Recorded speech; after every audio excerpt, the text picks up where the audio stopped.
भगवान अपनी लीला भी नहीं दिखा पाते यदि आप पुरुषार्थ नहीं करते। जी हाँ।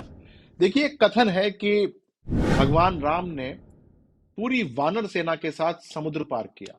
वो किसने बनाया था सेतु? सेतु बनाया था वानरों ने। लेकिन जब निरीक्षण किया भगवान राम ने उस सेतु का, तो उनको लगा कि ये काफी संतुलित नहीं है, संकीर्ण है। इससे जो है वो पूरी वानर सेना, इतनी विशाल सेना लंका पार नहीं कर पाएगी।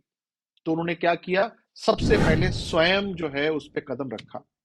जैसे ही उन्होंने उस पे स्वयं कदम रखा, वैसे ही सारे जलचर सपोर्ट में आ गए। उनको लगा कि कहीं ऐसा ना हो कि जो है वो ये पुल जो है या ये सेतु जो है वो ढह जाए। तो सारे जलचरों ने उस पुल को, उस सेतु को बलिष्ठ किया और इतना बलिष्ठ कर दिया कि संपूर्ण जो है वो वानर सेना उससे निकल गई। जामवंत ये सारा नजारा देख रहे थे। उन्होंने पूछा भगवान से, भगवान, जब आप स्वयं अपने हाथों से इस पुल का निर्माण कर सकते थे चुटकी में, तो आपने क्यों इन वानरों को ये कहा कि तुम करो और उसके बाद आपने उसको सुदृढ़ किया?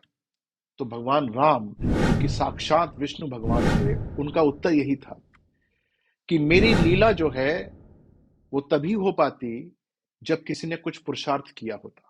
यदि वानरों ने सेतु का निर्माण नहीं किया होता, तो मैं उसको बलिष्ठ नहीं कर पाता, मैं उसको बना नहीं पाता। इसी भांति आपको भी समझना चाहिए कि यदि आपकी कुंडली के अंदर राजयोग है, भाग्य के स्थान से बनता हुआ राजयोग है, लेकिन आपने यदि पुरुषार्थ नहीं किया, तो आपको उसका कोई फल प्राप्त नहीं होगा।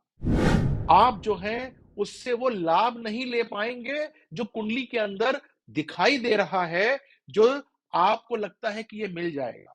बहुधा लोग जाते हैं ज्योतिष के पास, ज्योतिषी देखता है कुंडली को और कहता है कि आपकी कुंडली के अंदर ये राजयोग है, ये लक्ष्मी योग है, ये धन योग है। भाई है तो सही, लेकिन पुरुषार्थ क्या किया आपने? आपने उसको फलित करने के लिए क्या कार्य किया? आपने अपने लगन से क्या करवाने की चेष्टा की?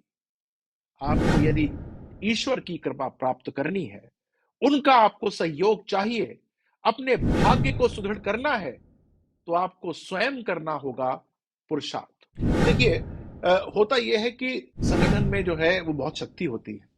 हम कुछ भी काम कर लेते हैं, लेकिन नेतृत्व जो है यदि हल्का पड़ जाए, उसको ये पता ही ना हो करना क्या है, तो संगठन कुछ नहीं कर पाता। और यही काम भाग्य का होता है।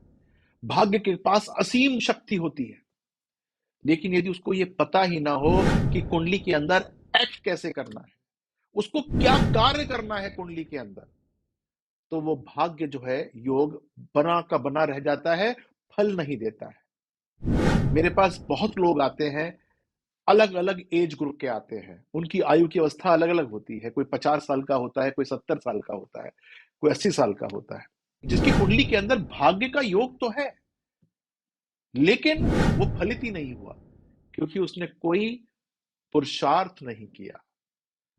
तो अपने पुल को यदि संकीर्ण है, अस्थिर है, कोई बात नहीं, बनाइए तो सही। भगवान जो है उसको स्थिर कर देंगे, भगवान जो है उसको बलिष्ठ कर देंगे। आपकी नैया यहां से वहां पार लगा देंगे। कुछ पुरुषार्थ तो कीजिए, सोते मत रहिए, उठिए, देखिए कि आपके अंदर क्या योग्यताएं हैं, क्या क्षमताएं हैं, आपको क्या प्राप्त करना है। यदि आपको यह बात अभी भी समझ में नहीं आती है, तो आप मेरे पास आइए। मैं आपको बताऊंगा कि आपके अंदर कौन सी क्षमताएं हैं। जी हां, आपकी कुंडली के डी1 चार्ट के लगन से बताऊंगा मैं आपको। आपका जन्म क्यों हुआ है इस पृथ्वी पर, इस धरा पर, यह मैं आपको बताऊंगा। आपको क्या पुरुषार्थ करना चाहिए जिससे कि आपकी कुंडली का राजयोग, कुंडली का भाग्य योग जागृत हो जाए। तो आपको करना क्या है? नीचे कमेंट बॉक्स में जाना चाहिए, आपको इस वीडियो के बारे में कमेंट लिखने चाहिए ताकि मैं उसका उत्तर देख सकूं। यदि आपको अभी मुझसे बात नहीं करनी, कोई बात नहीं, आप मेरी वेबसाइट पर जरूर जाइएगा, विनयबजरंगी.com या आपकी किस्मत.com। वहां पर आपके सारे प्रश्नों का उत्तर मिल जाएगा। फिर भी यदि आपको नहीं मिलता, तो आप आइए मेरे पास, मेरे समक्ष आइए। मैं बताऊंगा कि आपकी कुंडली के अंदर कैसे उसको हम चलित या चलायमान बनाते हैं और अपने भाग्य से आप लाभ ले पाए। ये लीला ऐसे नहीं होने वाली, इसके अंदर आपको कुछ कार्य करना ही पड़ेगा। अपना ध्यान रखिएगा। नमस्कार।